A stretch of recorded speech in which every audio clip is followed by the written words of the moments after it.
రెడ్డి గారి ఆధ్వర్యంలో సుదీర్ఘంగా అనేక పలు అంశాల మీద చర్చించి నిర్ణయాలు తీసుకోవడం జరిగింది. ప్రధానంగా తెలంగాణ రాష్ట్రం ఏర్పడిన తర్వాత సాధించుకున్న తెలంగాణ రాష్ట్రానికి ఆనాటి 10 సంవత్సరాలలో తెలంగాణ సాంగ్ను కూడా లేకపోతే రాష్ట్ర సాంగ్గా ఎవరైతే అందశ్రీ గారు జయ జయ హే తెలంగాణ సాంగ్ని రచించటమే కాకుండా తెలంగాణ రాష్ట్ర జాతీయ గీతంగా దాన్ని అనౌన్స్ చేసుకొని కొద్ది నెలల్లోనే వారి మధ్య అకస్మాత్తుగా మన మధ్య నుంచి దూరంగా కానరాని లోకానికి వెళ్ళటం జరిగింది.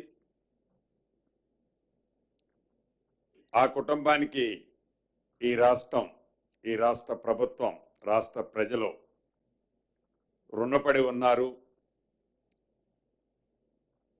ఆ రుణాన్ని ఉడతా భక్తిగా తీర్చుకోవాలి అని ఈరోజు కేబినెట్లో వారి కుమారుడు దత్తసాయి గారికి డిగ్రీ కాలేజ్ అసిస్టెంట్ ప్రొఫెసర్గా రాష్ట్ర కేబినెట్ ఉద్యోగాన్ని ఆమోదించటం జరిగింది. అదే రకంగా ఎక్కడైతే అందశ్రీ గారి అంతిమంగా ఏర్పాటు చేసిన ఆ ప్రదేశాన్ని ఒక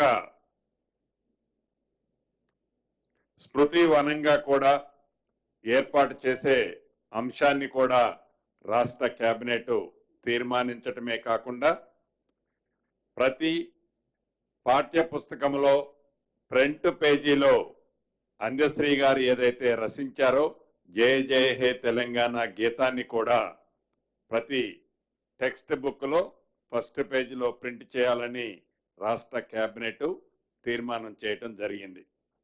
అదే రకంగా ఇంతకుముందు మా సహచర మంత్రులు వివేక్ గారు వచ్చి మాట్లాడిపోయారు. ఆ అంశానికి సంబంధించి కూడా రాష్ట్ర వ్యాప్తంగా ఉన్న 4 లక్షల మంది కార్మికులకి ఒక పూర్తి భద్రత భరోసా కల్పించే అన్ని అంశాల పట్ల డీటెయిల్ నోటు మీకు పంపించే ఉంటారు. దాని పట్ల కూడా రాష్ట్ర కేబినెట్ మా నాయకులు రాహుల్ గాంధీ గారి ఆలోచనలకు అనుగుణంగా వారికి పూర్తి భద్రత కల్పించే విధంగా 4 లక్షల మంది, సుమారు 4 లక్షల మందిలో 3 లక్షల మంది వరకు హైదరాబాదు ఈ జిహెచ్ఎంసీ పరిధిలోనే నివసిస్తారు. వారందరికీ పూర్తి రక్షణ, భద్రత, భరోసా కల్పించే విధంగా ఈరోజు చట్టాన్ని కూడా కేబినెట్ ఆమోదించడం జరిగింది.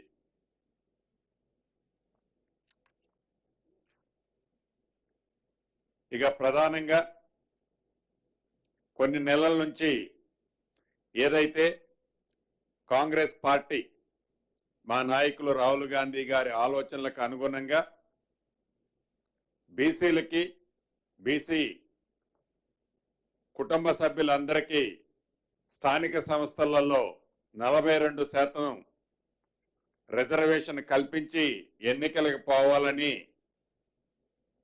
రాష్ట్ర కేబినెట్ అప్రూవ్ చేసి అసెంబ్లీలో పాస్ చేసుకొని బిల్లుని అది గవర్నర్ గారికి పంపితే అది గవర్నర్ గారి దగ్గరే హోల్డ్ అయింది.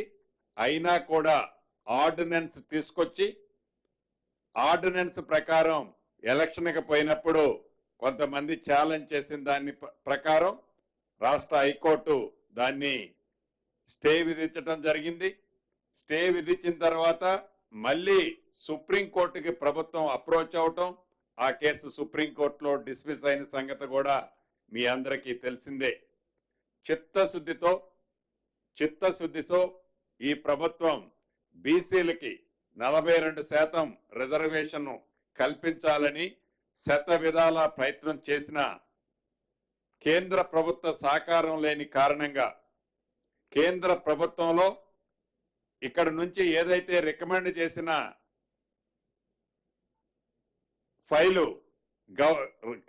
రాష్ట్రపతి గారి దగ్గరే హోల్డ్ అయి ఉండటం కారణం చేత కోర్టులలో కూడా ప్రభుత్వానికి వ్యతిరేకంగా నిర్ణయం వచ్చిన కారణం చేత రాష్ట్ర ప్రభుత్వం కోర్టులో ఫైట్ చేస్తూనే ఏదైతే 15th ఫైనాన్స్ కమిషన్ నుంచి రాష్ట్రానికి రావాల్సిన లోకల్ బాడీస్కి రావాల్సిన సుమారు 3,000 కోట్లు ఈ మార్చితో అవి ల్యాప్స్ అయిపోయే పొజిషన్ ఉంది. దాన్ని దృష్టిలో పెట్టుకొని పార్టీ పరంగా బీసీ సోదరులకి 42% రిజర్వేషన్లో సీట్లు అలాట్ చేస్తూ మొదట గ్రామ పంచాయతీ ఎన్నికలు నిర్వహించాలని ఈరోజు కేబినెట్ నిర్ణయించడం జరిగింది.